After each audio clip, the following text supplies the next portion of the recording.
Hey everybody, welcome to We've Got Ward, a Doof Media podcast series where we expertly dissect and discuss Ward, Wildbow's return to the world of Parahumans. My name is Matt Freeman, and this is my co-host, Scott Daly. Scott, I love you, man. I love you too, bud. I love you, dude. I love you, bro, Montana. I love you, Holmes. I love you, Broseph Goebbels. I love you, Muchacha. I love you, Tycho Brohy. This is the weekly podcast where Matt and I eagerly dive into Wildbow's world of fragile love, terrible video games, and alien-based death powers as we analyze and interpret this ongoing web serial. This week, we continue to move through Arc 19 Infrared with chapters 19.8 and 19.9. Victoria and the rest of Breakthrough mourn the loss of Tristan. Then they set their sights on the noble goal of not also dying. After we learn about sleepy Contessa's brain and the Black Crystal's true origin, Vicky gets to meet up with Chicken Little, who shows her how to feel the love in Shardsville. Vicky then flashes back to Dallin Family Fun Day and finds a way towards love for her power and herself. Then she meets back up with Breakthrough, who happen to be in the middle of getting a vision of the end of this war. It's bad, and it's happening soon. There's only one person who can help stop it, Matt, but that young cape is mysteriously unavailable. Matt, what do you think of these two chapters? Well, first, I just want to compliment your little synopsis there. Thank you. That was top level stuff. I appreciate that. And I mean, really, these are some very referential chapters. I think like going over the notes today was especially evident that there's so many threads from all over not only this book but this entire saga that are tying into these moments. We have just kind of lines thrown in here where it's a clear reference to something that happened a million words ago, and that happens multiple times. Yeah. And I'm looking forward to talking about those and why they're there and what they mean and all that kind of stuff. Yeah, and not to minimize my enjoyment of these chapters because I loved them so much, but this is some real Matt shit. This is some real fun, weird, deep dive in type of Matt shit, and it's really interesting. I liked it a lot. Yeah, right. I mean, what's funny is if I got this stuff that I really like all the time, then I would be spoiled and I wouldn't appreciate it. But sure. Because Wildbow saves it up for these concentrated nuggets, that just makes it even better. Yeah, true. All right, well, it's gonna be a good show. Let's get into it. All right, so quick announcements. The next fan art contest has begun. The topic is acceptance, and the deadline for that contest is March 4th. So create some Parahumans or Pact themed fan art around the theme of acceptance and send that to us. And there's some prize money in it. Yeah, we've already gotten one entry. So I think it's going to be a fun contest. I can't wait to see what everyone has. I kind of, if we had waited a week, I might have made it love, but I like acceptance. I think it's a good word to pick. Yeah, and those things are sort of related, sort of. They might be, yeah. Yeah. And then just once again, in case you missed it last time, there's a new podcast on the Doof Media Podcast Network, and that is We Want More, the Harry Potter and the Methods of Rationality read-through podcast. Check it out. You can find links on doofmedia.com. And if you're familiar with that story, I think you'd enjoy it. And if you're not familiar with that story, this might be a good opportunity to do your first read-through. I have not read that story, and I can't do a read-through because I have to read Pact for every spare moment of every day I have until all packed up next month. Yes, that's very important. But I will say I forgot how much I liked Methods of Rationality. I mean, I always knew I liked it, but just familiarizing myself with the podcast, I'm like, yeah, this was awesome. Fair. All right. That's fair. Moving on to Parahumans. Let's do it. 19.8. And picking up from the last episode, the team reacts to the news of Tristan's death. What I really like about the way this opens, Matt, is we have Victoria doing a very standard Victoria thing where she almost immediately shifts blame onto herself. I mean, she says we here, but the undercurrent of that is The first sentence of this chapter is why had we let him stay, leaving him to fight without all his teammates at his side? And like I can feel the I there, right? Like she says we, but why did I let him do this? I think you're right. And the one half of me is like, this is a wonderful sentiment. Like Victoria feels it's her responsibility to be there for him, and then he should have, if he was going to go out, maybe like go out surrounded by your team and everyone that loves you. It's Breakthrough's responsibility. It's like what we talked about arcs and arcs ago about how these people like circle wagons around each other, and we talked about how there are good things and bad things about that. But in this instance, there were not enough wagons to circle around. But of course, we know better, right? This wasn't anyone's fault, except maybe Tristan, but even then I don't feel comfortable saying this is all your fault, Tristan. Sometimes bad shit just happens despite your best efforts. Sometimes this might have been inevitable. And in a series of chapters here where Victoria's about to have a breakthrough, I think it seems fitting that she starts off this little bit like, this is my fault, why hadn't I done this? And then gets to, no, that might have been worse, actually. No matter what had happened, this might have gone down this way. I like that. I think Tristan was doing something that he felt like he needed to do, and it put him in that situation. And I mean, it's not like he gave him the choice, right? He seemed pretty. He can be stubborn. We've established this as a trait of his. Yep. But of course, Victoria's going to blame herself. That's just the way she is. But she does, at least in her head, this isn't a switch, right? It's not like she switched to, I'm not blaming myself anymore. But at least in her head, she works through, why hadn't I done this? Why hadn't I done this? And then moves to, well, that probably would have happened anyway, because if he had come with us, his teammates might have died, and then he might have been in the same position. So it's like acknowledging that some things are just out of your control. Yeah, that's true, which is good for her, right? Yes. So I wanted to pull out this one particular line toward the very start of the chapter, actually. Byron, my voice cracked a bit, emotion getting to it more than I'd meant it to.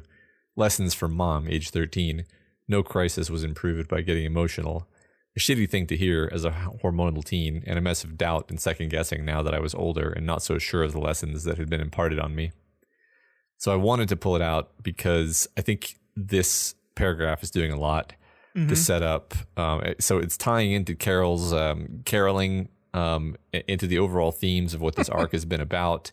As usual, Carol isn't strictly wrong, but her focus on appearances and like lack of warmth and humanity has yet again caused Victoria suffering and confusion and self-doubt. And doubt specifically is a major idea at this point in the story. Yeah, I think that's a really good catch. And I absolutely think this moment here is kind of priming us to dive back into Victoria's past in the next chapter and see Carol at her Caroliest. But I do think it's a really good reminder generally of just how much Carol's training has done an emotional number on Victoria. Like their friend just died. Like and I know like breaking down and crying on this crystal floor and weeping is probably not the most useful response, but like the idea that showing no emotion in this instance is a thing that causes her stress and doubt over that is just like, Jesus Christ, Carol, like come on. Sometimes it's not important whether or not your emotional reaction improves the situation or not. Right. It's just authentic to have it and to be able to just have that emotion without stressing about what that means strategically for what's going on. Yeah. It's just like, oh my God, Carol. Yeah. And again, I think we'll come back to this in a sense later on when we have the flashback. Yeah. Oh, absolutely. Absolutely. So here, Kenzie's first reaction is that she wants to double check that Tristan is actually dead using her Dimensions camera. And then this is basically the last we see of her. It certainly is. And I think it's really interesting the way this plays out because we have a Kenzie who isn't there but is a hologram, and she like tries to grab Byron's arm and pull him into a position to like test this out. And she can't, obviously, because she's not there. But he follows her, and then she says, "Come on," she exclaimed, sounding eerily amused. Her voice echoed off the walls of this crevice, which extended 30 feet up. "Let me try." And Byron does let her try, despite the fact that he really just has this absolute, almost certainty that Tristan is gone. And then the last thing we hear Kenzie say in these two chapters is, "Stay there, I need to check on some settings." And we never see her again. We don't hear from her. We don't see her. We hear about her. We're told a little bit later that she's sleeping, but considering how the end of chapter 9 goes, that's clearly not true or wasn't true, or something is going on there, right? And I think it's interesting to like pay attention to Chicken Little as he enters the story, because it's clear that he knows something that he's not sharing. And I think it's interesting the way the text like frames that without making it like super obvious that he's hiding something, because it doesn't want to spoil the end moment of that chapter. But something's going on. Yeah, we'll have to talk about that as we go through, because I'm not even certain that I've properly picked all that stuff out. Yeah, I mean, it's. I would say it's. Well, we'll talk about it. Ambiguous, maybe. Yeah.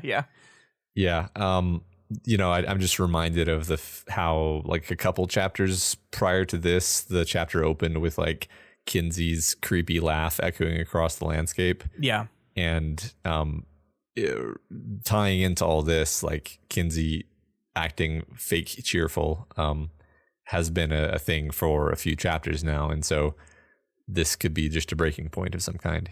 Yeah. So Victoria takes some solace in seeing that Sveta's tears are clear, normal tear-colored tears instead of black goo. Yeah, I mean, I guess get strength wherever you can find it, right? Right. I mean, my poor weeping teammate who's mourning the loss of her friend. Hey, her tears are clear. But I do think this is kind of a big deal, just like in general, because we talked last week about this idea of permanent wins, right? This idea that Tristan had, like, I'm going to defeat my demon and it's going to be behind me and then I'll be fine and everything's going to be good, and how that's kind of wrong. And Victoria uses the phrase here, Sveta was an unadulterated win. That's how she described it. She helped fix Sveta and it was an unadulterated win. Except we saw something last week that Victoria did not. We saw Sveta talking to Furkate about how much her body is messed up because of all the recent happenings, and she describes it as 2 steps forward, 1 step back.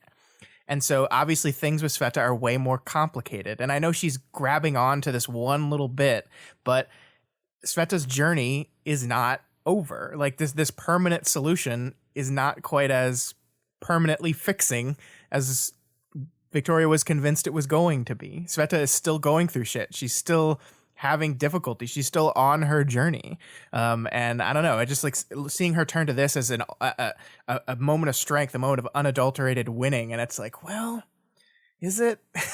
Yeah. It's interesting because I'm pretty sure that Victoria knows that it's really not. Mm-hmm.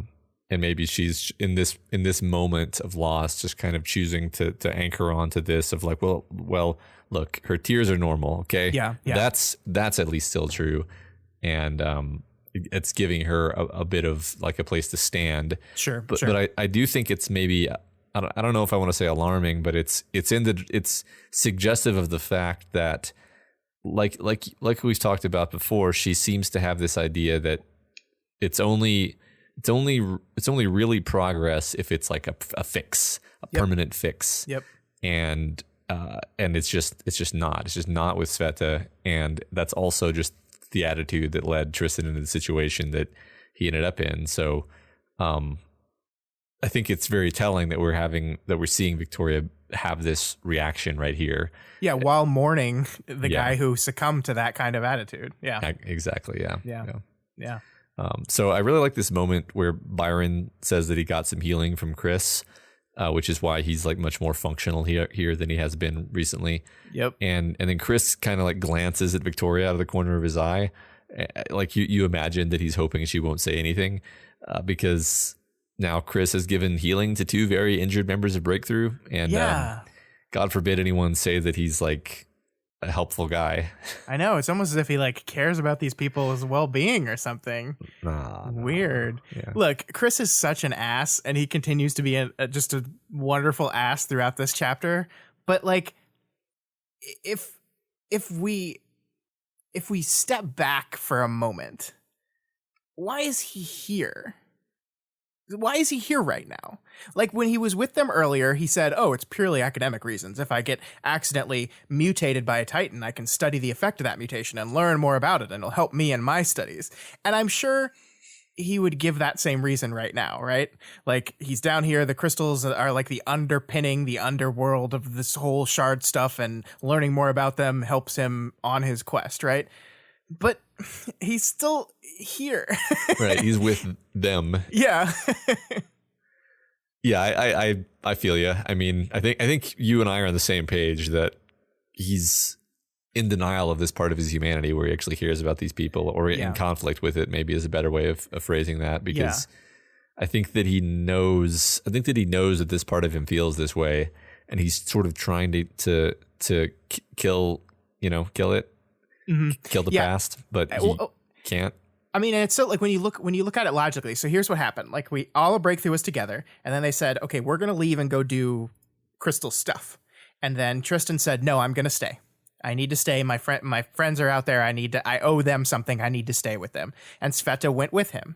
And then everyone else went on. And then when we saw the other group again, it was Victoria, Kenzie, and Rain in the crystal world. Chris wasn't there. So he, at that point, didn't care enough to come with them. But now he's here. Now, as the rest of the team gets back together, suddenly Chris is here again. So I see you, Chris. Like, I see you fighting against your nature here. And I think it's fascinating. I really do. I love the Chris track that we're on. And I'm excited. I mean, I feel like we're going somewhere with that really soon, and I'm just on the edge of my seat permanently. Sure. Yeah. So as they continue their conversation, Fortuna's crystal images play off of what they're talking about between themselves. So they experiment with this, and Sveta starts using it to look at her own past and ultimately to find the world that she came from, which is apparently Earth Tau He. And that's pretty huge, right? That's a big reveal for Sveta's journey. I mean, you'd think so. Yeah, you would, right? And that's kind of what I want to talk to you about, because like, her journey through the story has been, I think we could loosely call it like a journey of finding yourself. And we started off the book with her almost literally taking a journey to do that. Like, she's touring the multiverse with Weld, looking for the home that she lost, and they never found it. Now she's here at the end of the story. She's got one less boyfriend, one new body, and a whole new family in Breakthrough. And she learns about the place that she originally came from. That big mystery has been solved, but the text doesn't treat it as that. And I think it's because I don't think Sveta cares as much anymore. I mean, I think she does care a little, because like, she steps into this thing and starts searching to her past, and she says original location, right? Like, she wants to learn this location, but we don't like cut to her. Victoria doesn't like see her reaction to learning the name of the world and then like having it and knowing it anymore. We just name it, and then we kind of move on. And even Sveta herself just starts talking about something else. Like, it's not this big, huge reveal. And I think it is, you're exactly right. I think it's because Sveta doesn't need that place as much anymore. She doesn't need that home anymore.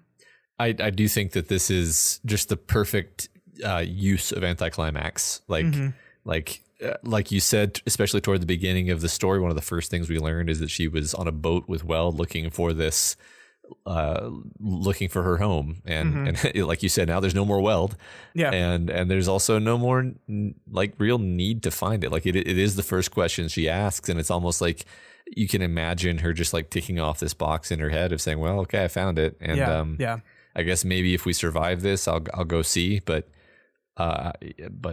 what is the point at this point, right? Like, she's found herself already. I think I think that there's no more answers for her there. Sure. I agree. I totally agree. And I think that's a great moment for her. And like, as much as we had our conversation about like the body not being a permanent solution for Sveta, that like, she is on a journey still, like, we can't deny the progress that she's made on that journey. And I think this is like the epitome of it to me. Yeah, I think so.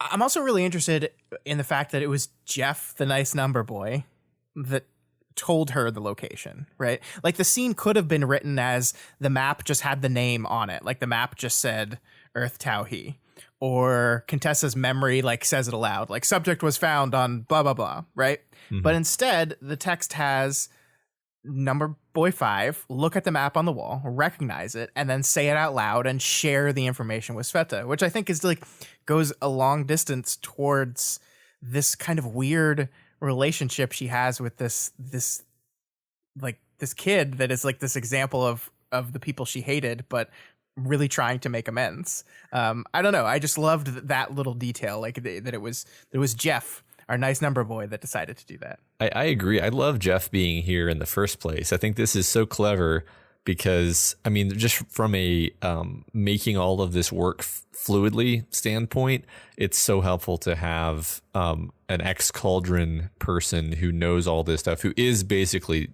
Kurt. He is basically Number Man. He knows everything Number Man knows, basically. And but he's really cooperative. He's not standoffish. He's not passive aggressive like all of the other Cauldron people always are. And so it's here at this point in the story, you kind of just want to get up past all that stuff. And if there needs to be an info dump, then let's do the info dump and then move on. And Jeff serves that purpose perfectly. Jeff, in concert with the images in these crystals, he's basically there to be like, all right, well, we can't really convey this certain thing with the crystal in an elegant way, so we're going to have Jeff say what this is. And all told, I think it makes the scene very fluid and seamless. Like you don't realize you're being given background information because it's done in such a seamless way. Yeah, and I mean, I love that, and I totally agree. And I think it's so important that this is a version of Number Man that has maybe gone through some level of acceptance, would we say? So it's like the only reason this version is as useful as he is because he's here with Sveta, attempting to make amends or help her or be with her in a way that he feels like is a failing of the past version of himself. And so it kind of slides nicely into our themes too, where like he has an expository purpose in this chapter, but he also has a thematic one as well. Mm-hmm. Yeah, I agree. It's funny. I never really expected that the Harbingers would be like an important addition to the story. I just thought it was kind of cute. Like, oh yeah, okay, yeah, it makes sense. We'd have those guys hanging around. And it's been really cool, actually. Yeah, I like him.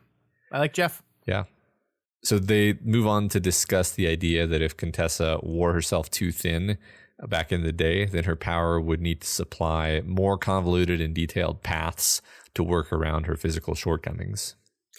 I love this line of thinking. I really, really love this, Matt. And I think this is like clarity on some of the most confusing aspects of Contessa to me. This idea that Contessa is or was, I guess, still human, and her brain is still a human brain, and that a human brain gets tired or malnourished or just worn out, it has trouble functioning and focusing on optimal levels. So Path to Victory has to adjust because sleepy brain doesn't work as well as normal brain. Mm-hmm. So like for awake brain, you could just say, make a peanut butter and jelly sandwich, and Contessa would go, okay, I got that. But sleepy brain has to be like, open the cap on the peanut butter by twisting it counterclockwise for 360 degrees until cap comes off. Like it's still going to get you where you need to go, but Path to Victory has to compensate for sleepy brain. And that is interesting, right? Because it adds this wrinkle to the whole thing, that like it's not that Path to Victory can be wrong. It's not going to be wrong in that it's going to get you where you want to go. But it's only as strong as the person using it, and a tired, worn down brain can forget things or lose focus on certain big steps. So like you get so focused on opening that jar of peanut butter that you miss or lose track or accidentally move away from the underlying strategy for making the sandwich in the first place. Yeah, or like in the course of moving the knife to spread the peanut butter on the bread, you accidentally kill one of your old friends. Exactly. But you're going to make that sandwich. Yeah, right. So it's interesting the way this conversation goes, because they talk about that fact and then they're almost immediately like, yeah, but there's no human left in her. So sure. So this limitation isn't present anymore. And it just made me wonder, are they just talking about this because it's fun to watch your characters explore a problem? Or do you think this specific thing is going to be relevant? I think this is a kernel of something that is going to end up relevant. I think this is a piece of our puzzle, and it's not like the whole puzzle itself.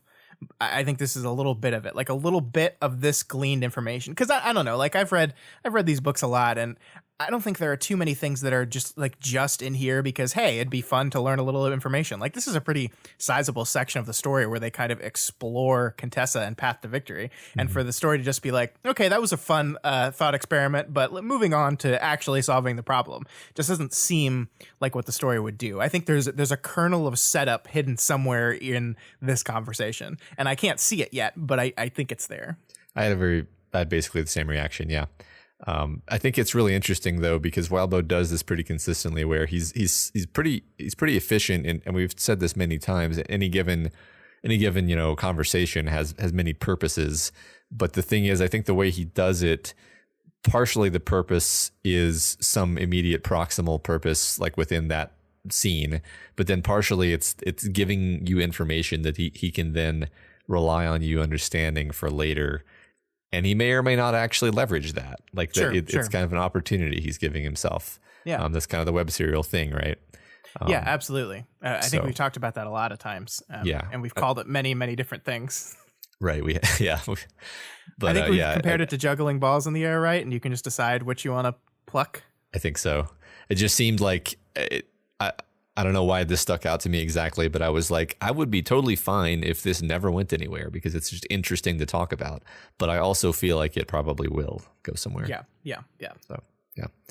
So Rain ends up having to step between Chris and Victoria as things start to get heated between them. Chris is expressing frustration and a very defeatist attitude that there's just nothing that they can do, since like the only weakness that Contessa ever had was the human part of her, and the human is gone. Yeah, and the thing is, he's kind of right? Like, he's like, she's probably 5 steps ahead, right? And then Jeff is like, yeah, I mean, you're probably right there. But, like, I think the point that of Victoria's frustration here is that it's really easy to criticize someone else's idea. It's actually harder to offer your own solution. And when Chris is pressed to offer his own solution, he only talks in the past tense. He's like, well, I was going to do this and I was doing this, but Fume Hood, you and your stupid friend screwed it up. And then because he's been thrown on the defensive, and this is just what Chris does when he's pushed at all, he just goes immediately for the jugular. So then he goes right to, you've got your sister locked up and getting therapy for her crazy when we need crazy. That's just such classic Chris. He's like, oh no, I'm not even up against a wall yet, but I feel like there's a wall maybe 10 feet behind me. Better attack as mercilessly as I can. Right. And the thing is, it's always counterproductive. Like, when he pushes people's buttons, he just makes them angrier. Yeah. And he kind of wants that reaction in a certain way too. Like, he'd prefer that they be angry at him than that he lose the argument. He's an interesting character. The same basic thing happens with Sveta later when he makes a quip about K63 porn, and she like reaches out her death tendrils toward him. Yeah, I like that. I like the fact that Rain steps in here, though. Like, I think this Rain coming between these two characters about to go into a fight is, I don't know if it's like, I guess I'm comfortable saying it's an evolution of the Rain that we had at the beginning of the story. That I don't know if a start of Ward Rain would walk between these two characters and try to calm them down. I don't know. What do you think? I don't think he would have had the confidence to do that. I don't think he would have had the certainty in himself. And I mean, he was completely torn up with internal doubt. Yeah. And maybe confidence isn't the word so much as just like a lack of faith in himself. Yeah. I do think Tristan would have been that person that would have done that. That is kind of classically the role that Tristan has held, actually. Yeah. And maybe Rain is even trying to fill that void here. That's what it felt like to me. Whether conscious or unconscious, like that he steps in there and Tristan is gone. We've lost that role and we've lost that element of the team. Someone needs to fill that, and Rain is gonna do that because he's fucking deals. That's what he does. Yeah, I thought it was great. But I also think Rain does it in a very Rain kind of way, because we've talked over and over again throughout the story about how Rain has always been the guy that kind of pushes Victoria a little bit, right? Like, Victoria, he kind of pushes back against Victoria a little bit in places, and he does it here. He's getting between Chris and Victoria. But he's getting between Chris and Victoria in a way where he looks at Victoria and says, "This isn't helping. Do you have any ideas, Victoria? Like, you were just asking Chris for any ideas. Well, do you have any?" And he's not saying that Chris is right here, and he's not saying that Chris was right to behave the way he did, but he is challenging Victoria again. He's challenging her to come up for ideas, and that's just like, whenever those two have been segmented off, that was his role with her. He's kind of pushing her and prodding her and challenging her to the point early in the story when it really annoyed the shit out of her and it hurt her relationship with him. But I think that we've grown past that a little bit. Yeah, I like that. You can also read him prompting her for ideas as a way of distracting her. Like literally just being like, look, I know that if I get Victoria thinking about cape shit, then she will completely lose interest in this argument and just starts nerding out. Yeah, which is exactly what happens. So. Yeah, I like that. That's true. That is absolutely true. Yeah. So they start chatting about ideas. The first idea that comes up is find a way to give everybody powers. Victoria thinks that this could provide their side with enough firepower to enforce a code of conduct, leaning pretty heavily on this Titans are to capes as capes are to people metaphor. But she acknowledges the risk that millions more capes means millions more opportunities to Titan. Yeah, I'm sorry. I know I've just been like armchair quarterbacking the Parahumans universe from this comfy chair for like 3 years. But I feel like the solution to the problem is never going to be, let's fuck up more people's days so badly that they get magical powers, and that'll solve our problem. I just don't see that as being the solution here. Yeah, I mean, if anything, it's the perfect Victoria solution, because her solution to all of her life's problems has been powers. I mean, in her own mind, right? Like she always, right. These two chapters are about Victoria wanting powers so badly. And of course she would want everyone to have powers. But we see, the thing I love so much about the turn these chapters take is we see that was kind of bullshit in a way. Like the act of her receiving powers was not like the way she's held it up to be as like the answer to her prayers and everything she ever wanted. And that's like, true. Not at all. Yeah, that's true. We'll get to that. I do wonder, I don't remember if I've mentioned this theory on the show, but my one of my just kind of wild out there theories has been that this story ends with not everyone getting powers, but instead just no more powers. Mm-hmm. Like that's the solution. I'm not sure, but we'll talk about that. I think we'll have a perfect place to talk about that later in the story.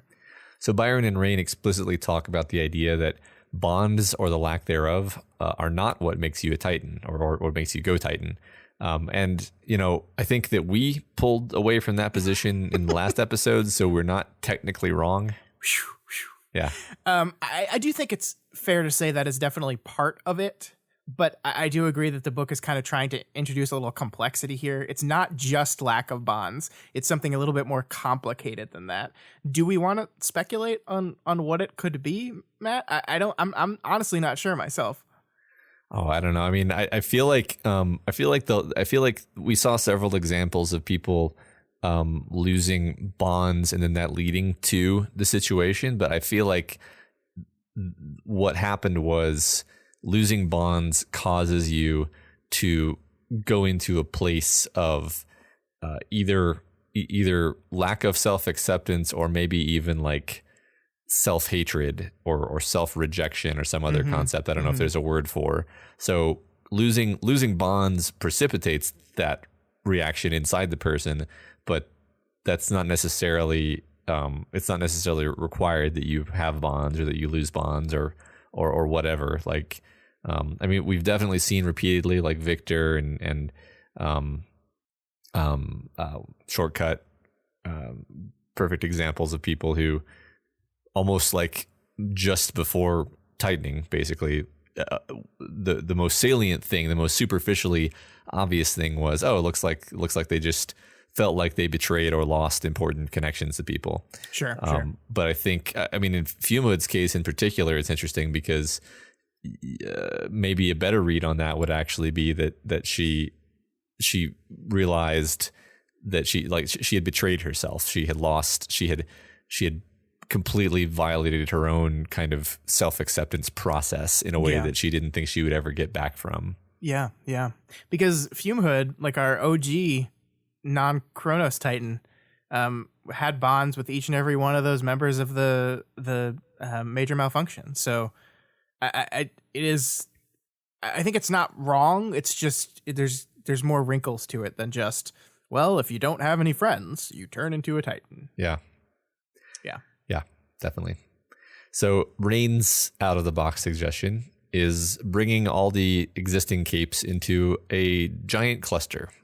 And Chris mocks him for this. More like cluster fuck. That's exactly. Yeah. Yeah. Yeah, I think we learned some interesting information here. Like Rain says that Kiss Kill and Personality Bleed have been overrated, which I think is our author kind of looking at us and being like, you put too much focus on those things. But then Chris comes back with, well, bigger the cluster, the more it matters, based on the research he's done. So clustering the entire universe together might be a bad call. But the interesting thing about this plan is Victoria does not reject it out of hand.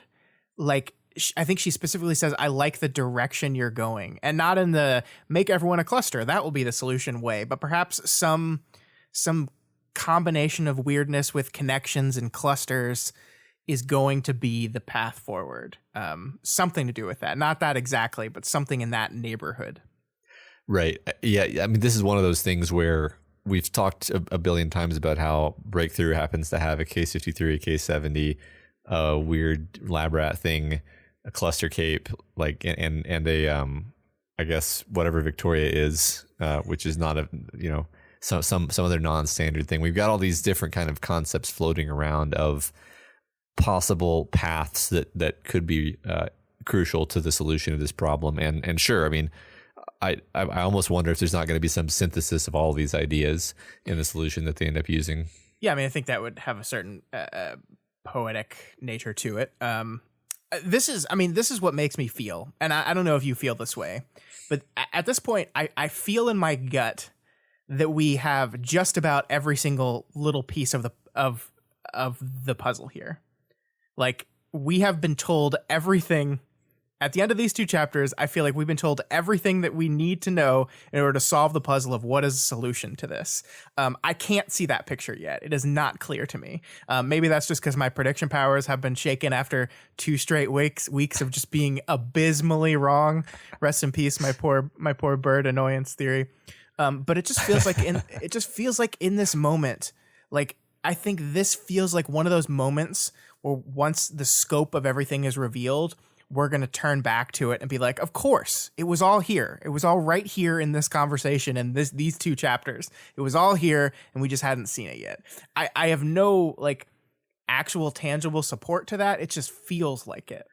I mean, I think maybe we could even find support just like these 2 chapters together feel like this is all of the... We're laying all of the important information on the table and arranging it. You've already heard of most of these ideas, almost all of these ideas, and we're setting them out in order. And now when the gears start turning imminently, you're not going to need any more periods of pausing to explain what's happening because we just did that. And that's Sure. what this feels like. Yeah. Yeah. So Victoria then asks why the crystal is black, and we're treated to absolutely my shit. Yeah. True story. Wildbow was like, what can I write that will make Matt talk in capital letters in the script? And it was this scene exactly. Multiple times. So we get the shard's recollection of the encounter between the entities, and then it gets better as we see several previous cycles from the perspective of this Abaddon shard. In the first, we have like spiders and slugs fighting and or fucking and or talking. It all looks the same apparently, and is all indeed the same thing, which is excellent. And then a planet where, so this is a planet where every species can breed with every species, and that's cool. I think my favorite part about all this stuff is Chris's reaction to realizing there are more entities out there than the 2 we've seen. Like, because as a reader, we've taken this and known this as fact for like literal years, right? This has been a commonality to everyone reading this story for a long, long, long time. But almost none, if not none of the characters have known that. It's all new information to them. And so Chris here reacts exactly the way you think someone would in learning that information. There's more? What the shit? It's just like this like universe shifting awareness that like to you and me, it's like, oh yeah, of course there's more. We've known that. We've known about this shard. We should have absolutely seen that black crystal and been like, oh yeah, well that's because different entity. But our characters had no way of knowing that until just right now. That's so great. That's exactly the kind of thing where I wouldn't have even noticed if Wildbow had written this scene and just had no one remark on that, because it's so, like you said, it's so ingrained. But yeah, I think having Chris react to that is great. Yeah, that's perfect. So then we look at the previous cycle where we follow the Ponchoians, who we see fighting a giant monster similar to the previous cycle, or the one that they just looked at. So apparently, Abaddon was all about making his victims fight Endbringers, while Scion and Eden were more about making them fight each other. Relatively speaking, I think we know from the simulation, from the Eden simulation visions, that there were always Endbringers in the mix. But yeah, sure. But anyway, in both cases, we see that the species, by the end of their cycle, they become physically enmeshed with each other. Yeah, that's interesting. Yeah. And I think Rain does the work for us by comparing that concept to clusters, right? And that does the work of drawing a link between the earlier conversation our characters were having and this current one. It's interesting here because I think I agree. Like, we're seeing the end of the world, and we're seeing that every being on these planets in these cycles were metaphorically and physically linking together to fight some big impossible threat, but they lost. So like that doesn't seem to be a workable solution. Like is the hint, like if the hint here is like, yes, link yourself together because that's going to work to stop it, but it doesn't. It's interesting. Yeah. I don't know what the story is saying with that exactly. Like the whole thing where they become physically enmeshed. Am I misreading and thinking that happened in both of the previous worlds they looked at? It did. Yeah. It was in both of them. Yeah. So are we to believe that is something that the entities did to them, or is that something that they chose to do because they thought it would be an advantage? I don't think we have enough information to know that. That was kind of the question that I was left with. Yeah. Yeah, I think annoyingly here, Sveta asks the question I really, really wanted to know, which is, have there been any cycles that have almost failed and not worked, which seems would to be the answer to the question. And just as we're about to see that, Imp shows up and ruins everything. God damn it, Imp. But I think there are still clues here. Like, our characters, at least, like we're talking about those puzzle pieces and what you said, laying everything on the table. Our characters now know that Contessa Shard is unique. I think no other, or maybe... do we know of any other Abaddon shards? I think Number Boy says here that like none of the other ones were viable. Almost as if like this is the only one. I think that's accurate. I think this is the only one that we are aware of for sure. And I think it might even be safe to say that there can't be any others because they would have to be Cauldron Capes, and therefore Number Boy would know about them. Fair. Yeah. So yeah, we know this shard, or at least we knew this, but our characters now know Contessa Shard is unique in all the world, and it maybe is part of an entity that handles things a little bit differently than the shards of this world do.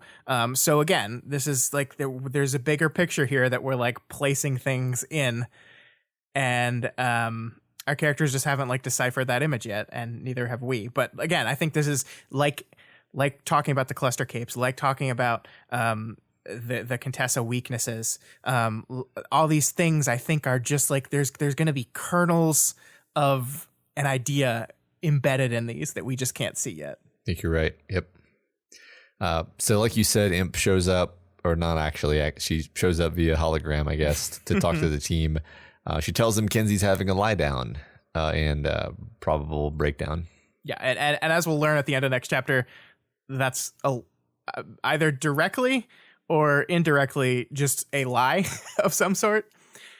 And what I like here is that Wildbow has almost primed us to be suspicious, or at least primed me to be suspicious, because I'm so fucking constantly worried about Kenzie. Because I read that and I was immediately like, no fucking way. Kenzie loses a team member and she's like, okay, I'm gonna go sleep. That sounds exactly like what the Kenzie I know would do, right? Like, sure, yeah. She lost her team member. She's gonna go take a nap, because when Kenzie is like super stressed and super sad and super overwhelmed, the thing she absolutely does is just sleep. Right. She's does. The best at self-care. Yeah, totally. She's just like, I overworked my emotions. I think I'm just gonna go take a nap for a little bit. Yeah, that sounds like Kenzie. And then we have these multiple beats where like Imp is fiddling with the device, and like Wildbow has Victoria, Chris, and Rain all emphasize that just by like the little fiddling she's doing, it's breaking shit that's gonna take hours to fix.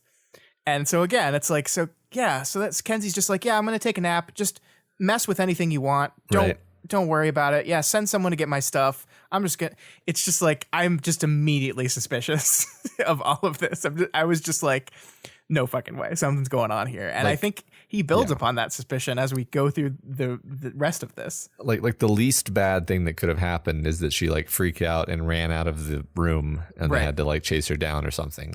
That's the minimum, and it's probably worse than that. I think you're right about that. Yeah. It's funny how like your brain hooks up on things, and like your subconscious keeps throwing things at you, like you missed something here. I keep thinking, not just right now, but like over time, I keep thinking about that relatively recent scene where she's in that workshop with like the flaming screen and the sphincter screen, and like just her behavior there, and like her attitude and like her focus. I was like, I really wonder if like she was up to something there, and we were supposed to be noticing how weird she was behaving, but it was kind of backgrounded to everything else that was happening in the scene. That's just something where like I try to pay attention when my brain keeps like shoving an image in front of my eyes, and that just keeps coming up to me as like a thing, but I don't know. Yeah. That's interesting. I want to I want to have a think on that, because I kind of want to go back and read that. I don't know if that's going to matter specifically, but I think latching on this, Kenzie has been up to I think Kenzie is perpetually up to something, right? And she doesn't lie, but she hides, and I absolutely think something's going on here. And I wonder, like, we'll talk about it when we get to the end of the second chapter, though, because I have theories on Kenzie's lie down, but we'll get to that. Sounds good. Yeah, I probably should just go back and reread that part now, knowing the direction things are going. Yeah. Also, I just wanted to say that Imp's name for Kenzie is Peep. And that's just it's the best. It is. It's the best. Oh my God. I loved it. I lost my mind. But how are there like thousands and thousands of people reading this story and commenting on it? and Wildbow still thinks of the best name that was right there the whole time. Yeah. I mean, we are not entirely plugged into the community, so it's very possible someone proposed that name a long, long time ago. It's possible, and we just never saw it. I don't think I ever saw it. I didn't. It's fantastic. It is so good. So they send Chicken out. The Undersiders send Chicken Little out to go pick up Kenzie's tech, which is already a bit suspicious. Like, why do you need Kenzie's tech anyway? Yeah, why Chicken Little? That's weird. Why Chicken Little and just leave it? Who cares? Hey, remember, like, I don't know, like Telltale's like super protective of Chicken Little, because let's just send him send him out there. He's got some mercenaries with him. That's a total Tattletale move. Yeah. Anyway, Victoria flies up and locates Chicken, who tells her that Kenzie is indeed not doing very well at all. At first, Victoria is on edge because she suspects that Aiden is down here looking for Taylor's shard. But he says he's looking for Imp's shard so they can set something up to avoid forgetting about her. Yeah, and I just like, my brain just like I see all these things and I'm like, huh? Like, I think this is really, it's really interesting, because like this first interaction we have where Chicken Little sees Victoria and she's immediately like, how's Kenzie doing? And he like pulls down his mask a little bit, or like adjusts his mask to look directly through the eye holes or something and says, "She's not good." And then immediately goes, "You didn't hear everything Imp said, did you?" And the conspiracy theorist to me is like, what did Imp like say? Don't mention Kenzie as much as possible. I'll say enough at the beginning to make suspicions not as bad. And then that didn't work because the tech wasn't working right. And so he's like trying to deflect and not mention Kenzie as much as possible. But like, also, I don't like, so he's down here, and I think some of the stuff is interesting, right? Like this idea that if Imp gets hurt or dies because her power is like the default is on, and like really activating her power is turning off her forgetfulness and stealth stuff, that if she's knocked out, they could just forget she exists. I think that is something that's fundamentally absolutely true. But like, Chicken Little, just go like poke around down there and figure out if there's a way to solve that. It's just, that seems so weird to me. It's really weird. Like I'm imagining like we're in a Red Dawn scenario. There's enemy troopers landing on the city, and you're like, I need to send somebody to go pick up my insulin. Yeah. It's like, well, you do need your insulin. That's true. But 100%. Yeah. But like also maybe not literally right now. Yeah. Also maybe not like the child you're sworn to protect. Yeah. Oh, you're right. Yeah. Let me send my kid to go get my insulin. Yeah. Yeah. Well, and it's interesting. Like, I mean, part of the read is possible that Tattletale or Imp or a combination of the two of them thinks that actually Chicken is safest away from them right now. And so this is actually just sent on a fetch mission to do something that he couldn't actually like accomplish anything real with, just to get him out of the play. Like, again, we don't know what's going on with Kenzie, right? It's so weird though. Why would you send him on a fetch mission down into the shard underworld? I don't know. I'm on board with the whole, I don't actually know what's happening here. Yeah. Yeah.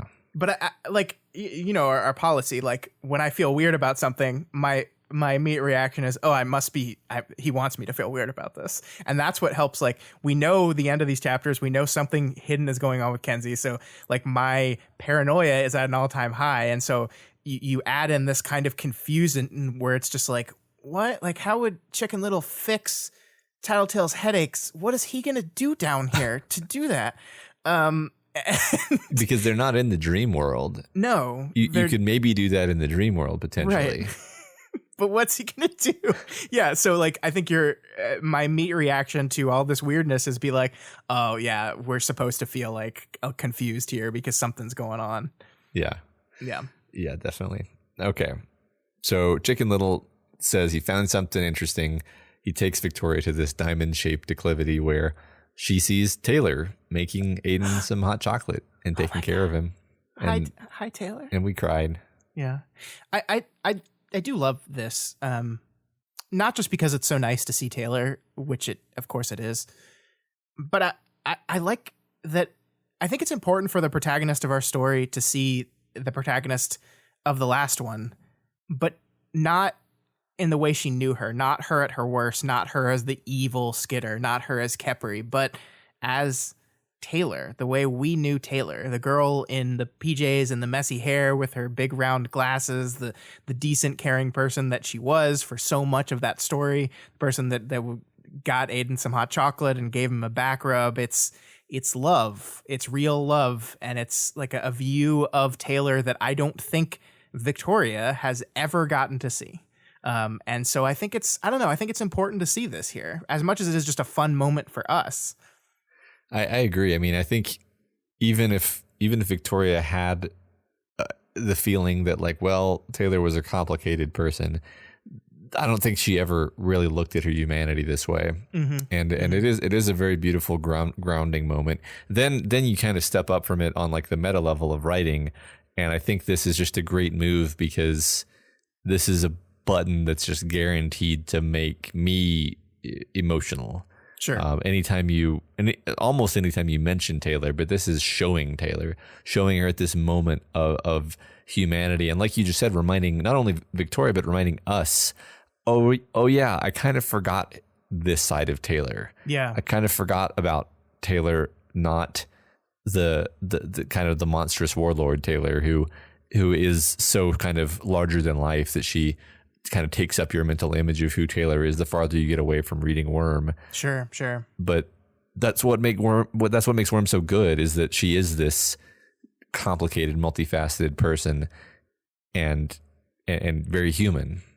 Yeah, and I think I think you're absolutely right, and I think it does really a lot to get us down this path of maybe seeing powers and seeing these things from a perspective we haven't seen them in a long time, because Victoria's about to have a breakthrough here about her powers. Yeah. So her arrival prompts images of moments of genuinely uncomplicated love from her family and from Dean. We see her shard parents. Yes, I mean that's who those people are, but they're not just that. They're also people who loved her. Yeah. And we see the images. It was my mother holding a swaddled baby, her eyes full of warmth and exhaustion. It was my Uncle Neil playing with an infant me. He sat cross-legged, pushing me over, knocking me off balance and messing with me, sparring on the most basic level. And Dean, beautiful, sweet Dean, walking beside me.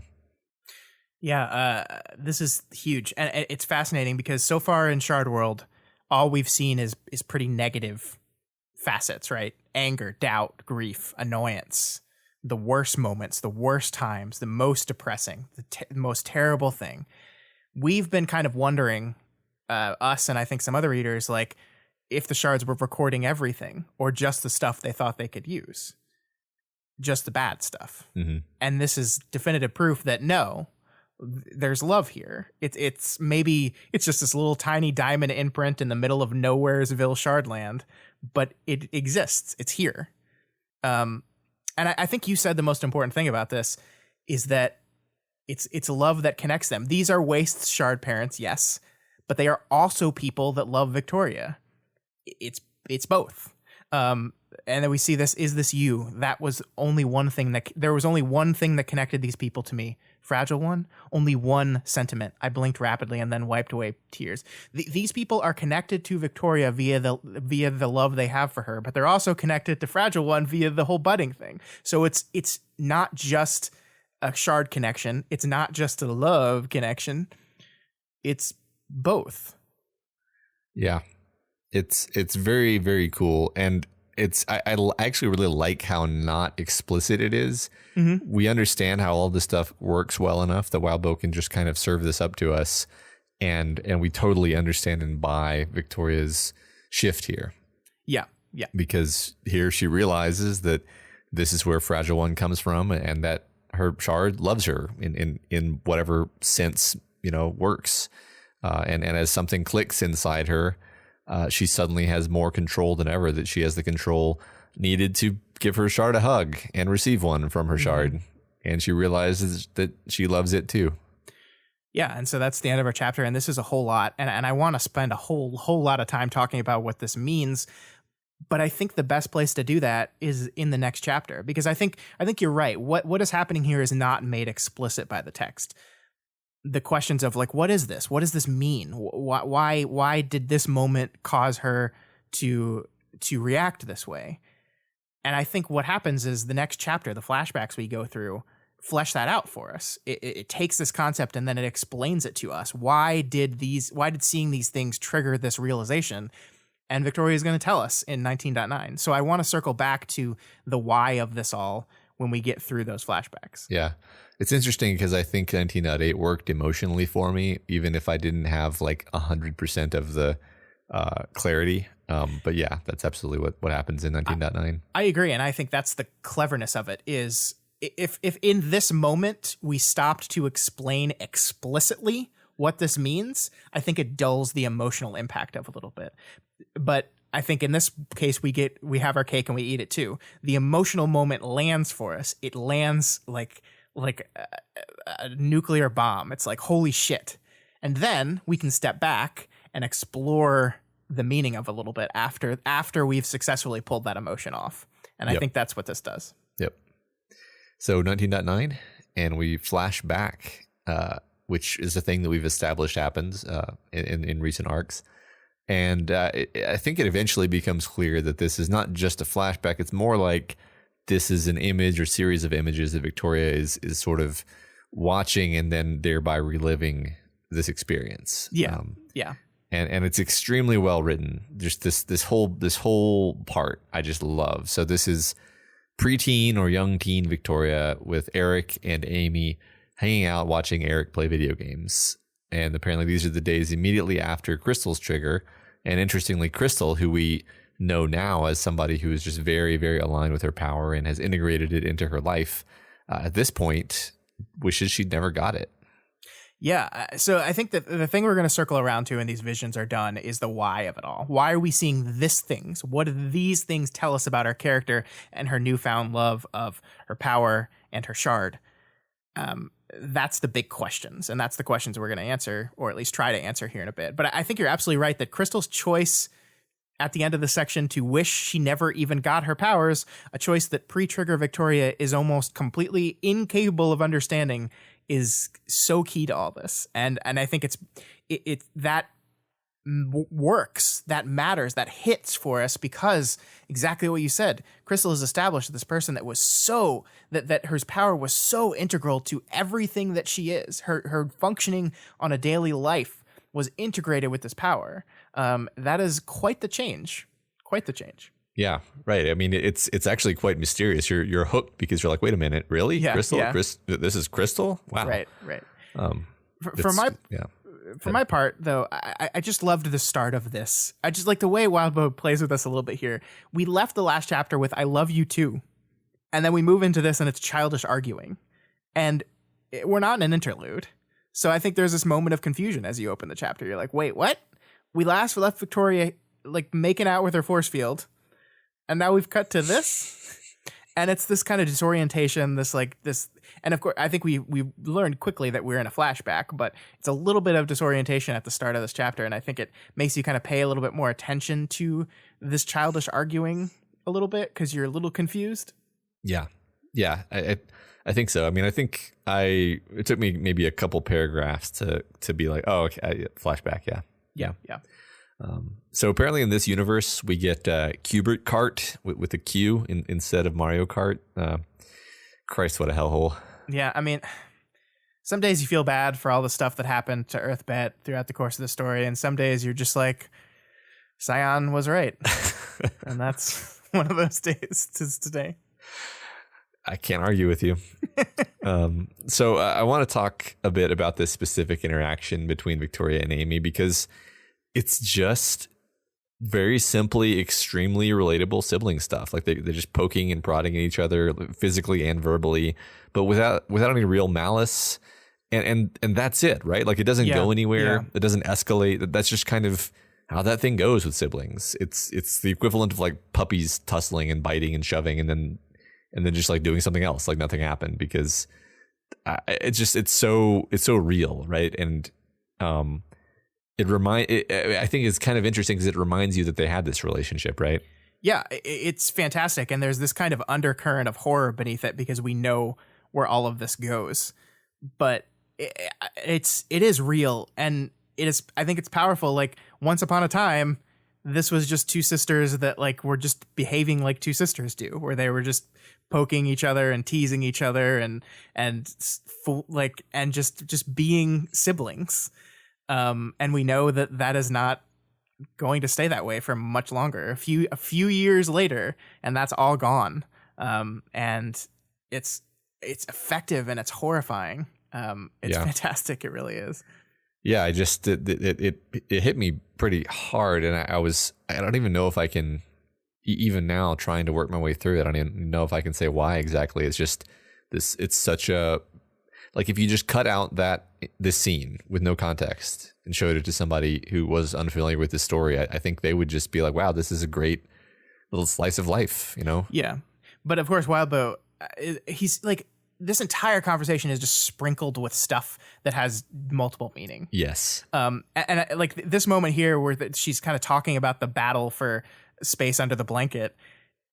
She says the battle was less about the feat and more about me trying to get her attention as much as she tried to avoid giving it to me, which of course is just like the exact opposite of the way this relationship goes forward. I mean, I mean, it plays into Victoria's aura being the thing that wants attention, Victoria's want for attention. It plays into that. And now we see this, like, the exact reversal of this situation is the way things are now, where just leave me alone, Amy. Just leave me alone. I don't want your attention. And she can't not give it. I like how it's also an example of her finding out what her opponent wants and denying them that. Yes. You're right. That's good. That's good. We also have this really important moment here, though, Matt, where Amy is reading this book and they talk about this book, and Victoria asks, is Waraxia cool? She's the bad guy. And yeah, I guess. Is the good guy cool? I asked. No, Amy said, sighing. Almost never. In books. In your books, maybe.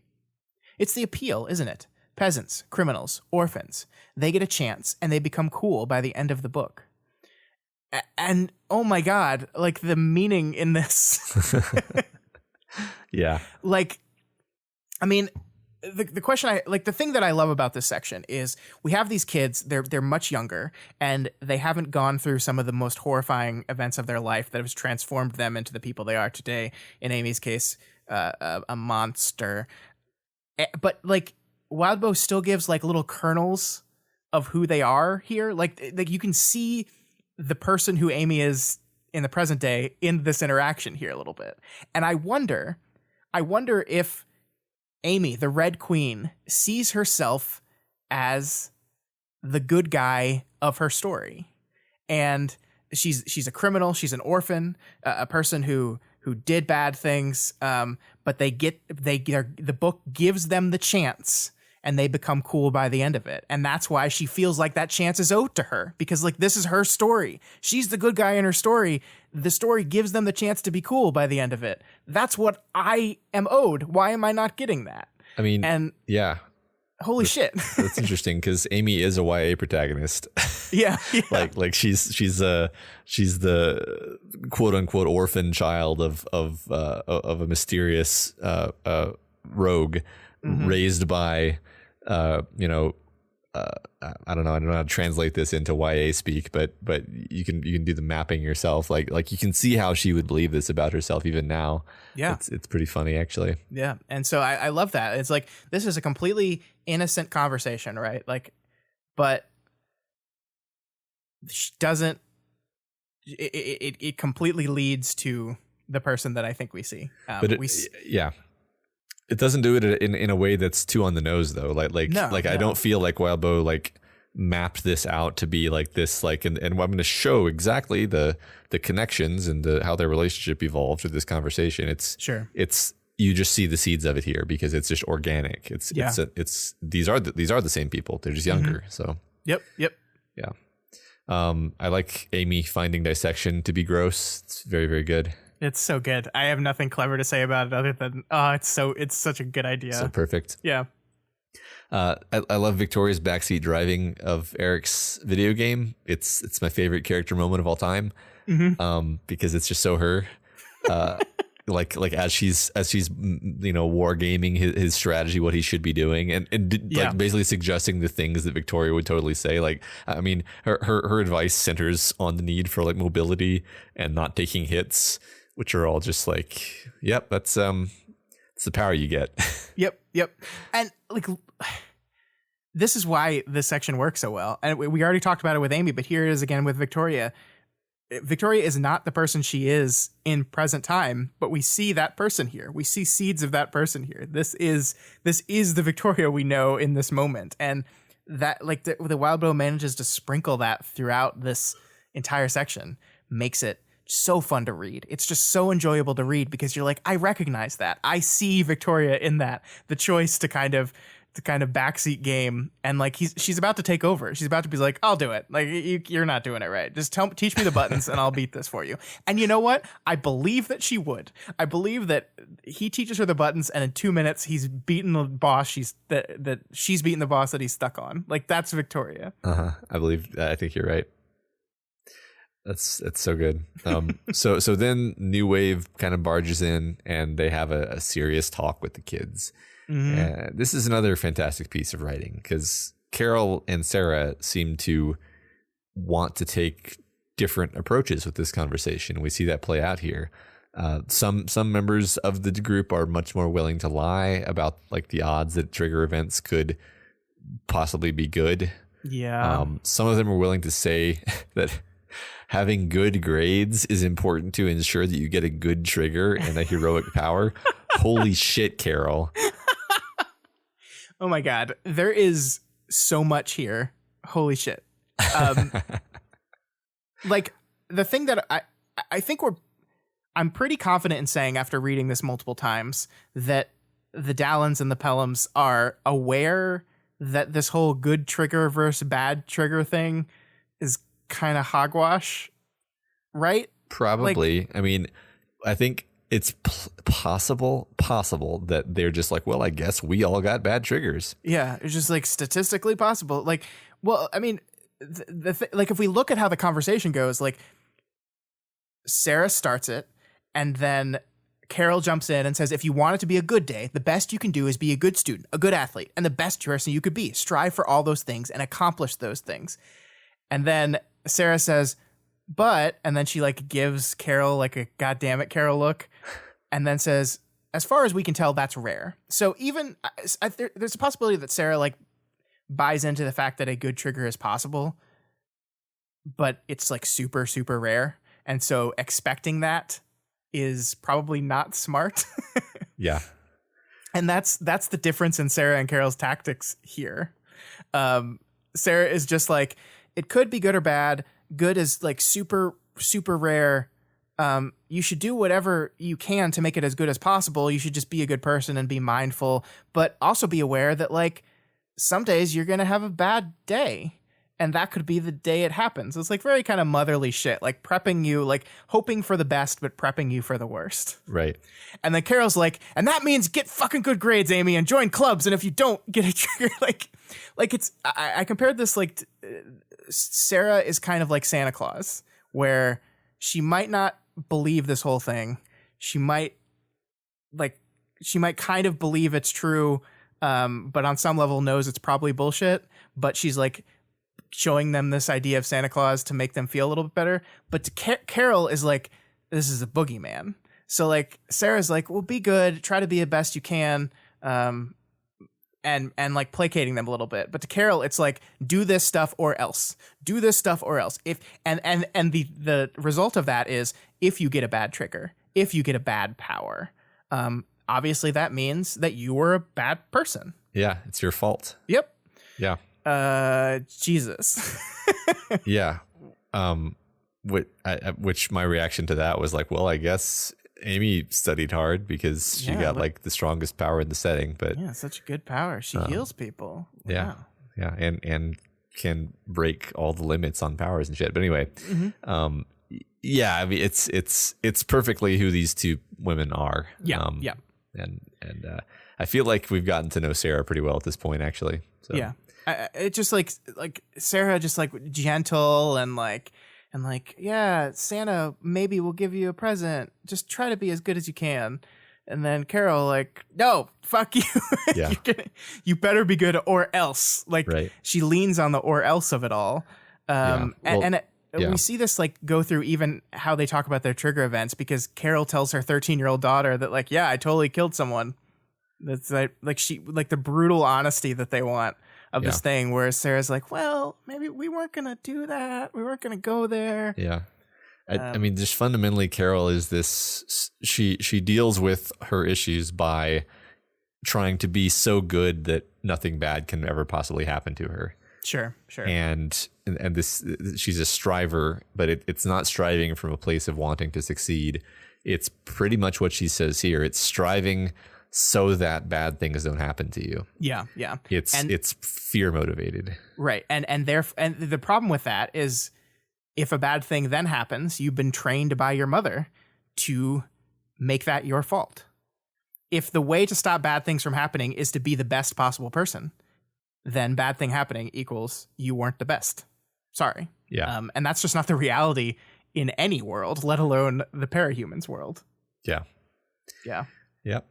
And I think it's so powerful what the effect of Carol's strategy here has on her daughter, right? Because she says she killed someone, and then we have this wonderful line there was a pause, a break in the flow of conversation. And it was my mom, wearing a sweater, her hair long, looking much like a mom, with sunlight coming in from the window.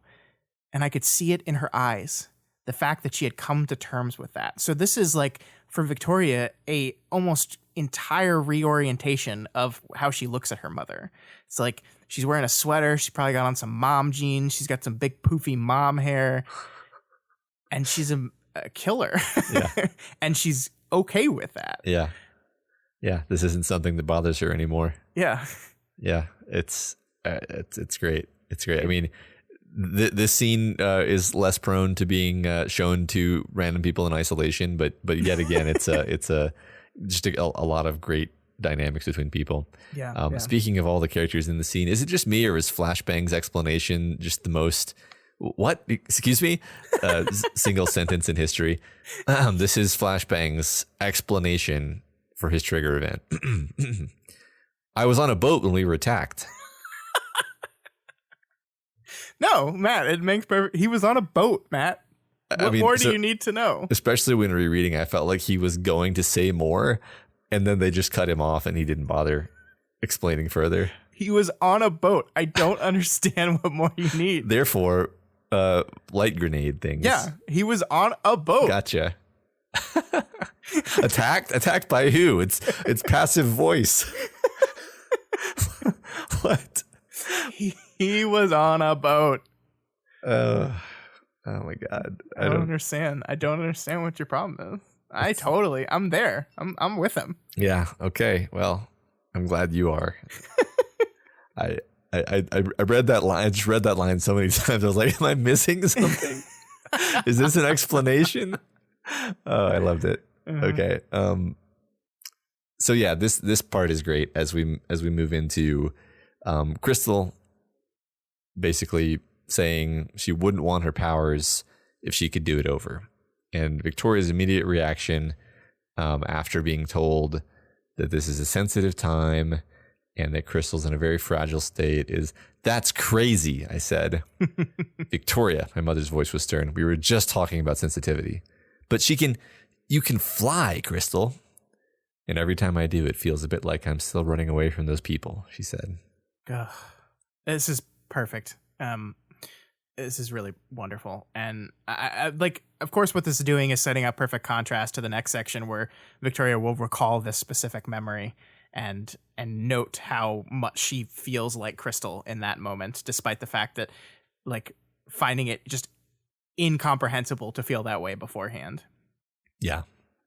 And I wonder, like, not to go down to a rabbit hole too much, but like, that's I wonder if this informs why Victoria sees non-powered people as just completely unable to understand capes. Because, like, before she got her powers, she just was like, I don't get it. How could you not want your powers? Like, how could you not want that? That's totally absurd. And then we see the second she gets her powers, like, she sees them as the burden they are. And there's a huge disconnect between those two versions of herself. So she looks at humans and says, they can't possibly get it because I didn't get it until I had my powers. Yeah. I think that works. Yeah. I didn't make that connection, but I do like that a lot, actually. That's cool. All right, and then we end this section on, "I hope I never get powers," my sister said. Yeah. Which is, again, just Wildbow fucking with them, with us. But yeah. I think this end part is important, and I think this is the part of this whole interaction that Victoria is going to grab onto later. She says, "I still wanted them. I needed them. Still, for the first time, I felt trepidation because my mom, the toughest person I know, looked scared for me." And this is a really rare moment in the history of Carol where we let her see her concern for her daughter kind of come through her shield. And that is going to be one of the moments that Victoria latches onto when talking about love here in a little bit. And so I think that's really important. Yeah. And then I think just to hook all this together, we should just skip ahead to this next, the next moment we see where It's seemingly soon after Victoria has triggered, and Victoria the next day. I think it. Yeah, she hasn't even gotten her phone out of a locker yet. Right. I think it is the next day, and Victoria meets Vista for the first time, which is really really nice to see. Yeah. And Victoria's actually very like deferential and respectful to her, which I mean we know that Vista appreciates the shit out of this, right? Like just being treated with respect, being treated as an adult, not talked down to at all.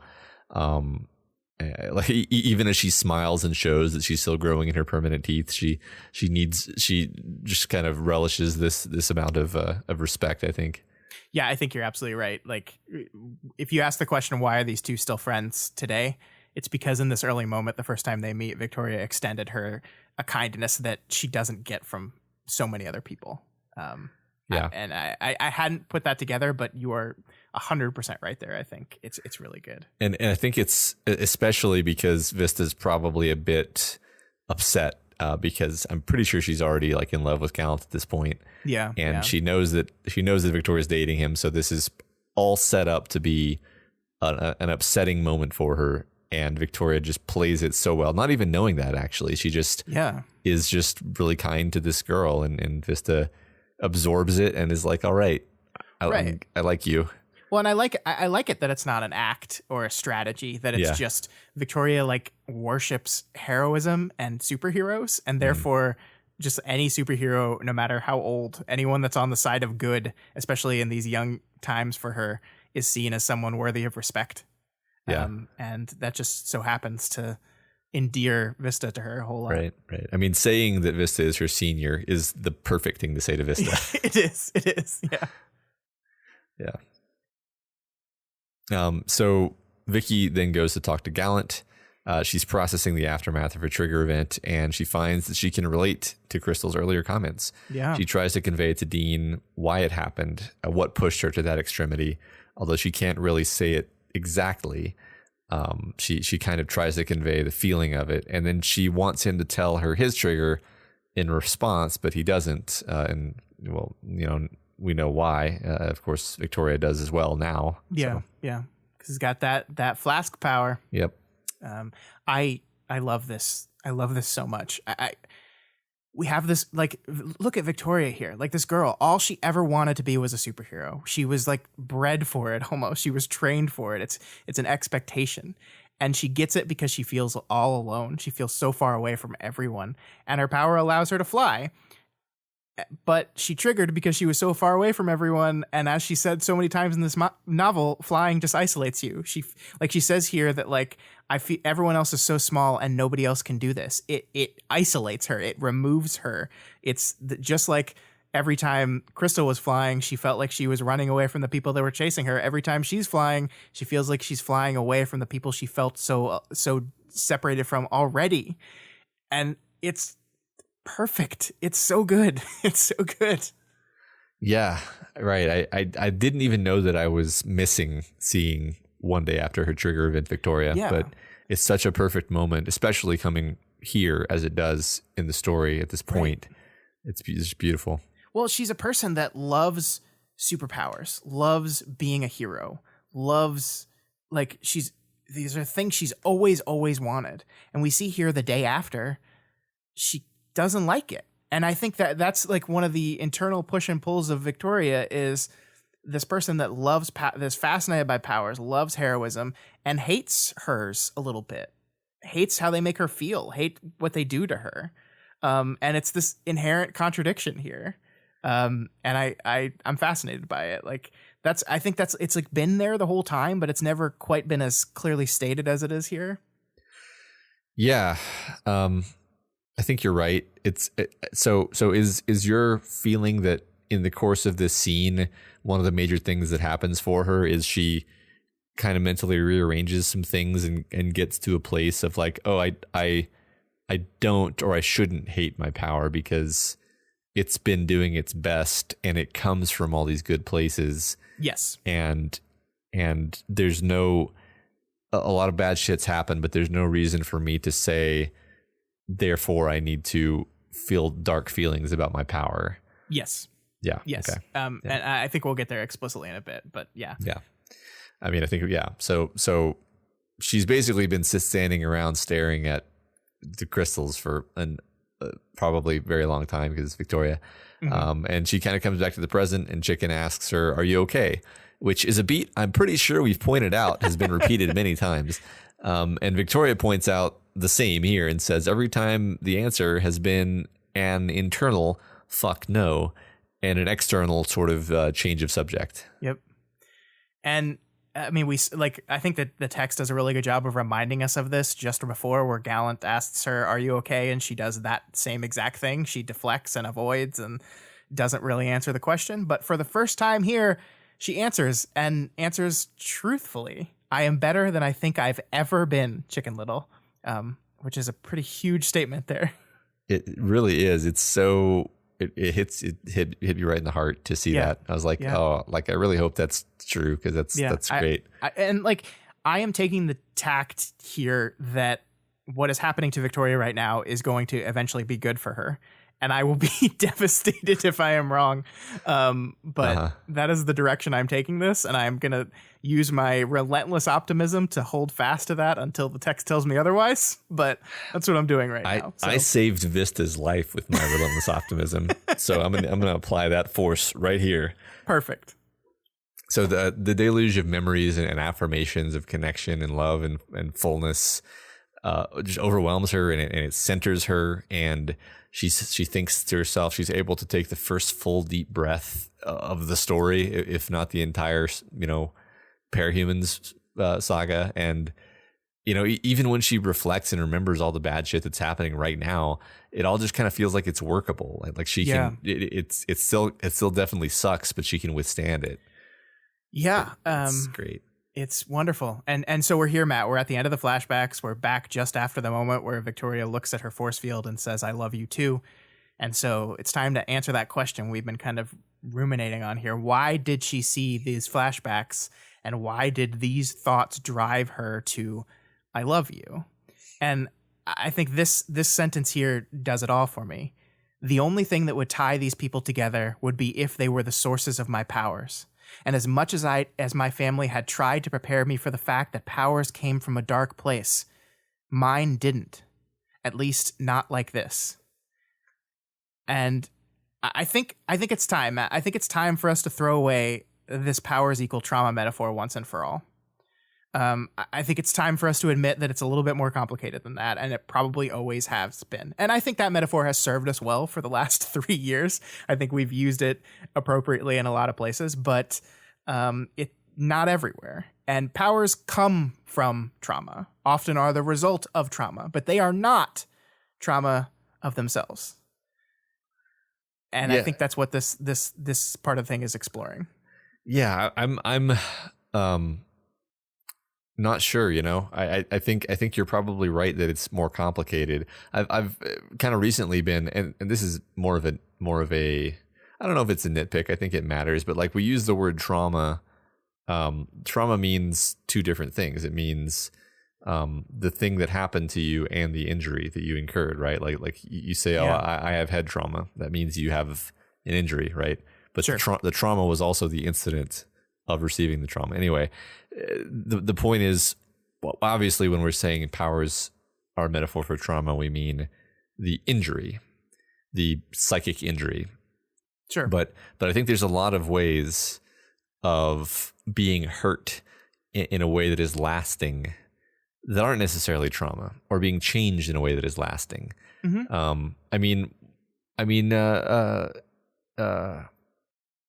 Dauntless. Like, you could say that was trauma. I don't think it was trauma in the same sense of like Bonesaw's trigger, right? Sure. Like it seems a bit flattening and simplistic to call both of those, "Oh, those are just trauma. It's just trauma." Yeah. So I agree with you there that there's a lot more to it, and I mean, definitely it makes it easier to talk about when you have a label to hang it on. But I think you're right. Yeah, but I mean, in this moment, we see like powers come from a dark place. Well, Victoria says mine didn't. One power came from her mom, who, despite her mistakes and frankly, frequently idiotic behavior, loved her child, worried about her child. One came from her uncle, who played baseball with her, who tackled her as a young child and like wrestled with her, and who sat in a living room with the rest of the family concerned about her future. One came from her boyfriend, who provided her with warmth and comfort when she needed it, who had moments with her in the library where instead of just making out, they'd trade their war wounds. They'd show each other vulnerabilities about themselves that they couldn't show anyone else. Those powers came from this person. And the problem I've had with the powers as trauma metaphor has always been this idea of how do I square it with this idea that we've kind of banged on a drum multiple times, where the powers are an intrinsic part of you. That this idea that Tattletale has been selling us forever, that it's always both. And I think it's I think moving away from this central idea that powers equal trauma and it's not any more complicated than that is difficult to square with this, because like if powers are trauma, that means trauma is a core part of your identity and an intrinsic part of you. And I'm like, well, no, not really. I mean, it's certainly part of you. How could it not be part of you? It's something that you went through that affected you greatly, but it's not all of you. And I like this idea that if your powers, your shard, if this is a core part of you as a person, that means it is a core part of the good parts of you and the bad parts of you. The shards did not just scan the bad parts. They scanned all the parts. We've seen that now. It's all in there. It's all a part of you. And you can see and choose to see that power as representative of the worst moments of your life, or you can choose to see it as an expression of the love that the people in your life had for you. Like you can try to fly away from that power, try to throw up that shield to protect it, or you can embrace it, you can accept it, you can love it. And I think that's what's happening here. Like in these scenes we just saw, Matt, Carol did a shitty thing. we talked forever about how Carol, like the pressure she put on them fucked with their heads. Dean, it turns out, was lying to her. The reason why he wasn't telling his power is because he didn't have a trigger event. He is different and he is lying. But that's not the things that Victoria focuses on when she sees these scenes. That's not the thing she's focusing on. She's focusing on the moment when she sees her mother's shield kind of fall down, and she sees the genuine concern that she has for like the parental concern for her. She sees the moments that when her mom had just birthed her and was like just these core, like perfect memories of love and happiness and acceptance. And that's what she chooses to focus on. And she sees her power in that light, from that perspective, and loves it. Yeah, I mean, I think what she's recognizing is that these are all a part of her power as much as the painful moment.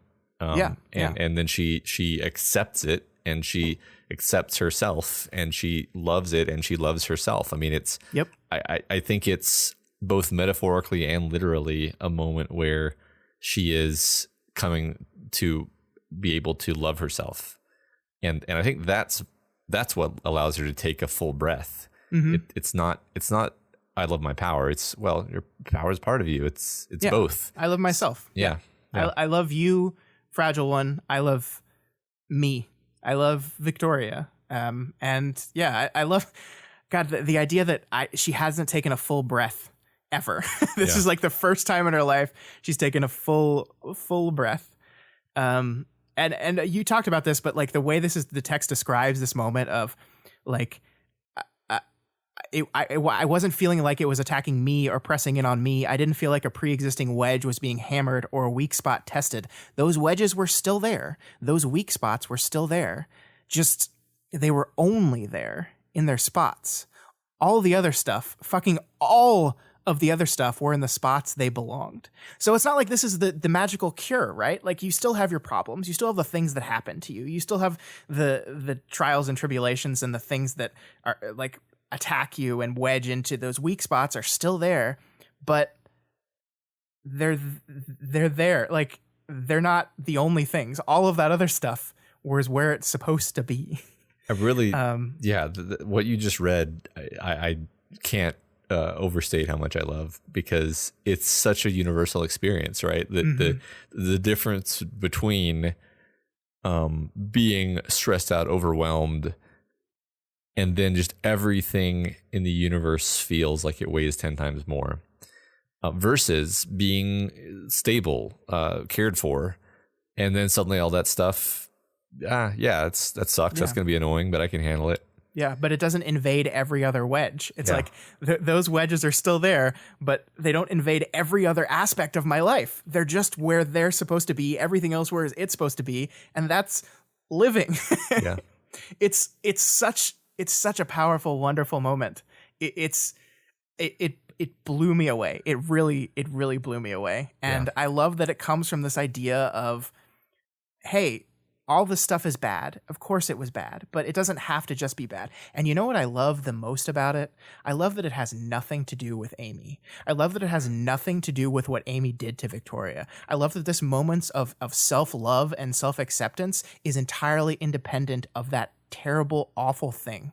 It is just Victoria seeing the love of the people that were around her and seeing the love that they gave to her and accepting that and accepting herself. I think that is the most powerful part of this. That's true, because Amy was prominently present in that first scene, but she didn't have a single thought about that, right? Yep. After watching the vision, there wasn't a her having to reel and process that. It was her mind focusing on what it needed to focus on, what it should have been focusing on. Yep. And she's there, but she's just there. She's in her place. She's an issue. She'll deal with her later. Mm-hmm. Yeah. And this moment of acceptance doesn't go through Amy. Fuck her. No, it doesn't have to. It goes through the people in my life that did love me in their complicated ways, not you, not this person. Yeah. It's great. It could just keep talking about it, but there's more to talk about. We got to go on. So I just I like this exchange here. I don't like heights, he told me, but I want to get back as fast as possible. Kid was a bit gallant, wasn't he? I could see why they liked him. Hey, was that word choice just an oopsie, or was that intentional? I feel like it was not only intentional, but I feel like Victoria was making some wordplay in her mind. That was the way I read that. I not just author intentional, but character intentional. Yeah. And I think it's just a great little, Victoria's whole prose style here has shifted into this inexplicable, sunny disposition, Yeah, despite the hopelessness, the world ending, and all that stuff is still a problem, and she knows it's still a problem, but this right now, this personal stuff isn't. Yeah. And then we have another one of those moments that kind of picks at a thread that's wound throughout everything, where she's kind of gesturing at the landscape. She says, this entire landscape, it's not about them, not really. It's about us. So yeah, and that's if those of you have forgotten, that's a reference back to the end of Worm, when Taylor said fighting Scion was not about him; it was about us. And so Victoria has kind of found her way to a lesson about things that Taylor learned perhaps too late, right? Perhaps Taylor came to that realization and came to that lesson just a little bit too late. But Victoria maybe has learned it soon enough to where she can do something about it. Well, that's an incredibly optimistic way of framing that. And let's keep that ball rolling. That's what we do here. Yeah, let's do it. So Victoria has this idea. We don't find out what the idea is, but she has this idea apparently. Apparently it's related to Tattletale's earlier labeling of a certain region of the shard space as submission related. Mm-hmm. And Victoria's like, no, that's the wrong label. I know what it is. But she doesn't tell us. And that's a little interesting nugget there that I went back and read about that submission. I was like, well, what could it be? What could it be? Because it's her and her mom, it's her and Dean, it's her and Annalise. It's a lot of other stuff. So I don't want to speculate on that, but that's a little nugget that we're left with. Yeah. So we find out. We don't find out what that is. We get back to the crystal just in time to see the most horrifying fucking vision imaginable, which we then learn is the probable, very near to immediate future. Yeah, this is wow. It is it's some powerful imagery, and I love the way it ends. 100,000 images flickered into existence across every part of the chasm around us. What had been largely red and black was almost blindingly bright, comparatively crisp and clear. Capes, people, animals, all cringing in pain. Where able, hands went to heads, knees buckled, and those fighting stopped. Everywhere. And then we have Victoria, our new hopeful Victoria. We lost. I breathed the words. And it's just like, Wildbow didn't have to do it that way. Like, he didn't have to. Like, Victoria swoops down and witnesses this thing, not knowing the thing everyone else knows, not knowing that this is just an image of the near future. She sees this as what is happening right now. This has happened. It's over. And I think it makes the moment more powerful because our point of view character believes that this is it. This is it. Even after all the progress she just made, this is it. But it's not quite. Yeah. We have one thin chance left. Who knows, minutes? I mean, it feels like minutes the way they're talking about it, right? Yeah, it does. It might be hours, but I don't know. Maybe an hour. Yeah. So the chapter ends with Chicken ominously telling the team that they don't have Kinsey. What does that mean? I don't know. Well, and it means like he went down there knowing it, right? Like this happened before he even left, presumably. And he's coming clean. So that was I agree. They basically say we need Kinsey. We need to get this little microphone thing working so we can talk to Contessa. Fortuna, and he's like, it's not going to happen, guys. And presumably he's going to tell them like what happened with her. I'm just like, how freaked out should we be? Right. I mean, by the time everyone is listening to this, they will know the answer to this question, but we don't. It's Monday night. The chapter is not out. We don't know this. Like, it could be a lot of things, right? I think a lot of people have said, oh, maybe she's tightened or she's just gone catatonic or something like that. I think the most interesting thing to me is she's gone dream world. She's found a way to hack into the dream world because Tristan's down there, because Ashley's down there, and she's lost them, and she's going to go looking for them. I mean, she's talked about that. Yep. Teacher had a portal that did that. So that's what I think is happening. I don't know if that's a portal. Hold on. I don't know. I don't know. I don't know how it's going to work, but she's found life finds a way. And Kenzie, this is my whole life. So please, Kenzie. Oh, man. No, I think you're right, actually. That makes perfect sense. That makes way too much sense. Yeah. Okay. So, but what does that mean? I don't know. I don't know what that means. I don't know. Like, all of these pieces are kind of up in the air right now, and we're going to see it all play out here pretty soon. And it's going to be exciting. You're probably right, Scott. It probably will be exciting. All right. That wraps up that chapter. It does. It's the end of the chapters this week. That's right. We have the discussion question from last week was your favorite fate worse than death from a Wildbow story, and what does it mean? A lot of really good answers. In some cases, I couldn't really parse what the meaning was, but that's not going to stop me. We're still going to talk about everybody's answers. Yeah, we're going to. So Sarah Penguin writes about the horrible consequences of the kiss-kill phenomenon. She goes specifically into the three major clusters we see in the story and how awful each of them is in different ways.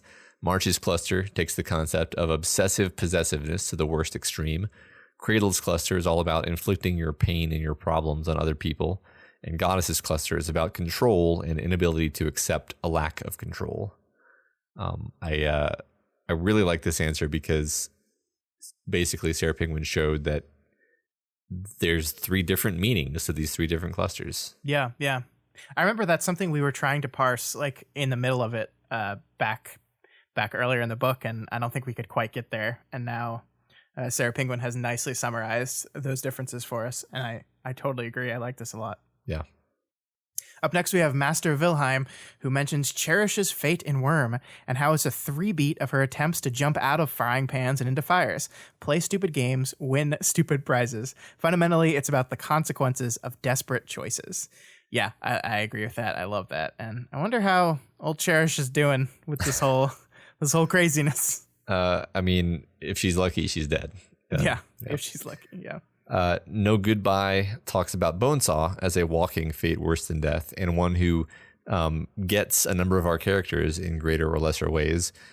Basically, she's introduced to the story with Hackjob and Murder Rat, and it only gets worse from there.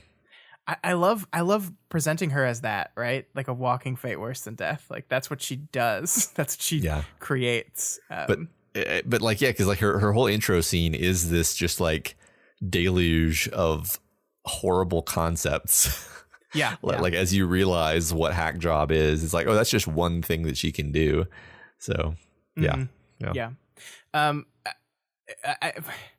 Would we want to? I don't want to go this far, but like, if she creates fates worse than deaths, is being Riley is being Bonesaw a fate worse than death in and of itself? Because Jack created her.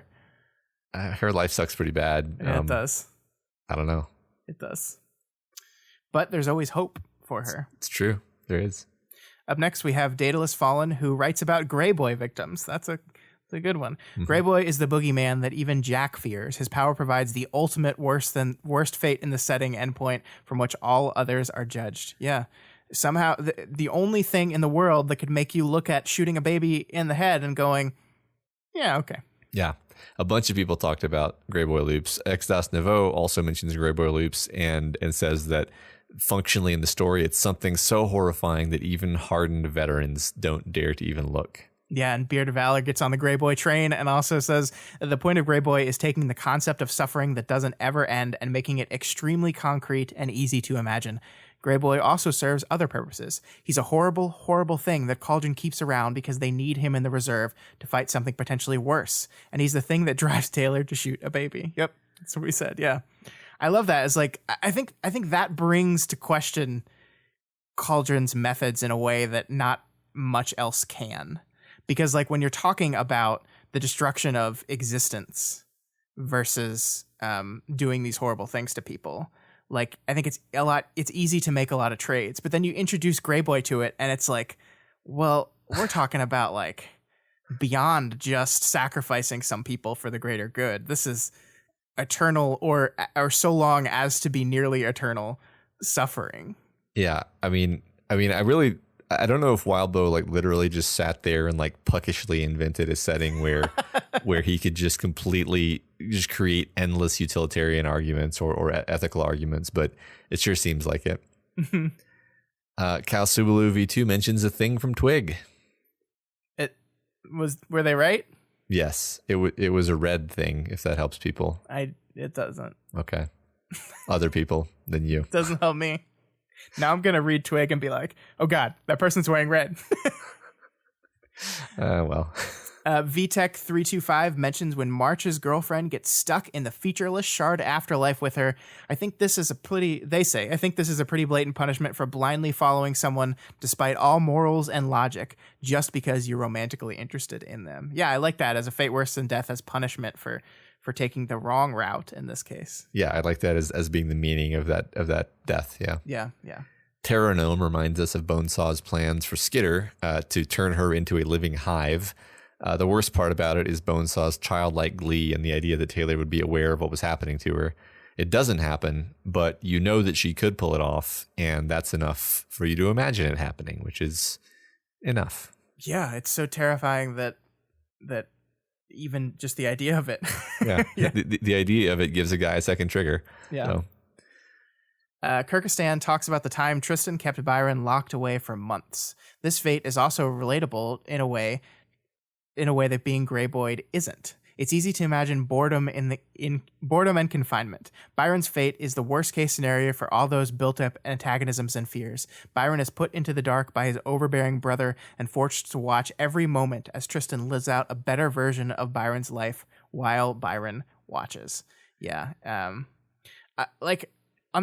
don't know whether to be like thankful or upset that we never really got like a lengthy moment in Byron's life during these many months that Tristan was in control, right? Like we get it right at the moment it happens, and then the next time we see this going on, it's all from Tristan's perspective. So we really never get to experience what being Byron is like in those months. That's true. I just kind of imagine it of like him just completely losing his sanity at a certain point and having to like painfully come back to basic functionality. I don't know if we were actually told that's what happened, but yeah, I take your point that we never actually saw what that was like. I think not seeing what it was like just leaves it open to the imagination, though, in a way that I find horrible and great. Yeah. Tisarwat says Blasto. Enough said, basically. True. Yeah, but he was a bad guy who found a shred of nobility near the end, and then his reward was one of the worst tortures meted out in this entire saga. Yeah. So yeah, I guess that was the meaning. Oh, that makes me sad. No good deed goes unpunished. Yeah. We wrap this thing up with Lost Man 138, who reminds us of that one character who is left in the care of her deranged family member who did unspeakable things to her over the course of several days, including mutating her into a pile of limbs and flesh and leaving her that way. Yeah, that's a pretty fitting end to this question. Yeah, I almost forgot about that character. Yeah. For a brief moment, I had forgotten about that character. Right, yeah. And I'm genuinely shocked that we didn't get some packed answers in here. There's like 5 that I can think of just without even trying. But yeah, read packed. Read packed. All right, next week's discussion question. Let's do it. Which one are we doing? I don't think we ever talked about this before we went. This one. All right, let's do it. What's your favorite example of love, any kind of love, in Parahumans? I like that question. It's a more difficult than you'd think. The alternate question was, what is love? Baby, don't hurt me. Baby, don't hurt me. Yeah. Don't hurt me no more. I agree. And that's all that we've got for you this week on We've Got Ward. You guys are all part of this show, so feel free to provide us with advice, questions, or thoughts on this week's reading. You can reach out to us via our email account at gotwormpod@gmail.com or over on our Twitter at gotwormpod. My personal Twitter is at scottdaily85, where you'll see all my excellent, amazing Oscars reactions, which just include me just tweeting the word yes in with a lot of S's, because that's how I do my social media. He's not lying. And you can see Matt's at More Dinamail, where he talks about, I don't know, like AI, probably. Sometimes. Most of the time. It's happened before. Yeah. If you're not already subscribed to the We've Got Ward podcast, we strongly recommend you do so and never miss an episode. You can find us on iTunes, Stitcher, YouTube, Google Play, and pretty much anywhere else in the world you can listen to podcasts. Yeah, I'm not thinking there's going to be too many episodes left, so you better subscribe now. Yeah.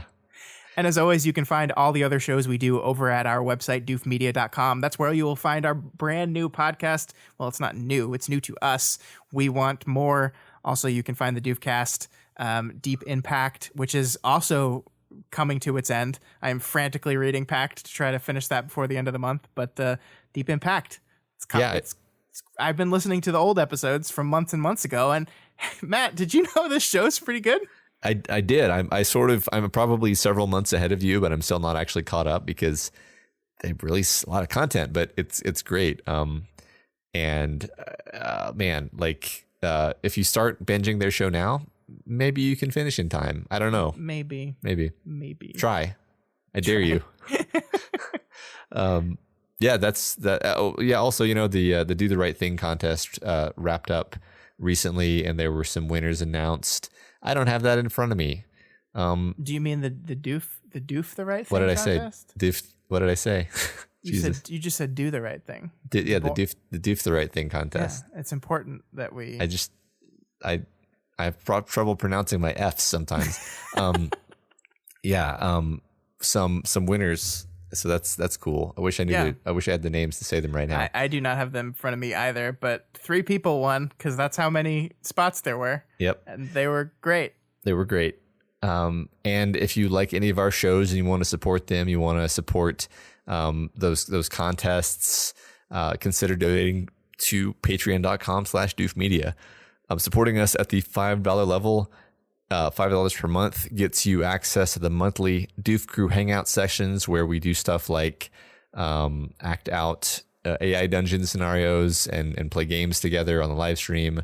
And of course, you can vote in all these contests that we run, the Parahumans fan art contest, and hang out on the Discord with us.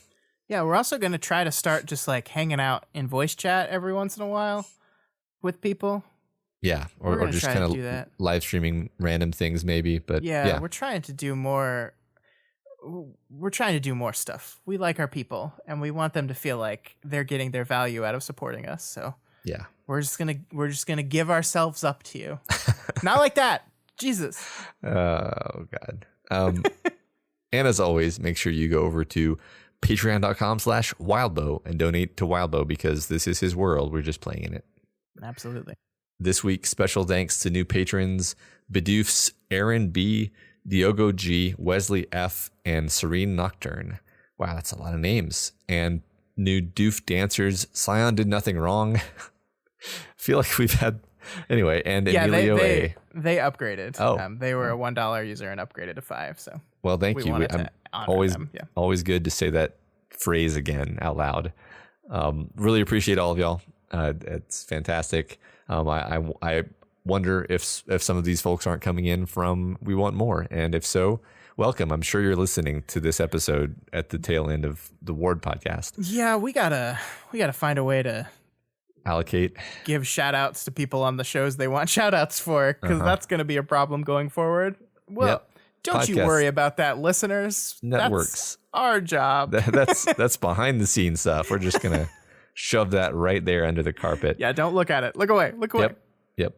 And of course, if you cannot afford to donate, that is absolutely okay. Each and every one of you help us out just by listening, just by sharing it, just by leaving us rating and reviews on Apple Podcasts or Stitcher. These are great, absolutely free ways to help us out, to help this show find more people and to help us grow. So thank you to all that do that. And we really, really do appreciate it. Yeah. Well, that's all we've got for you this week. Next week, we find out what the hell happened to Kinsey.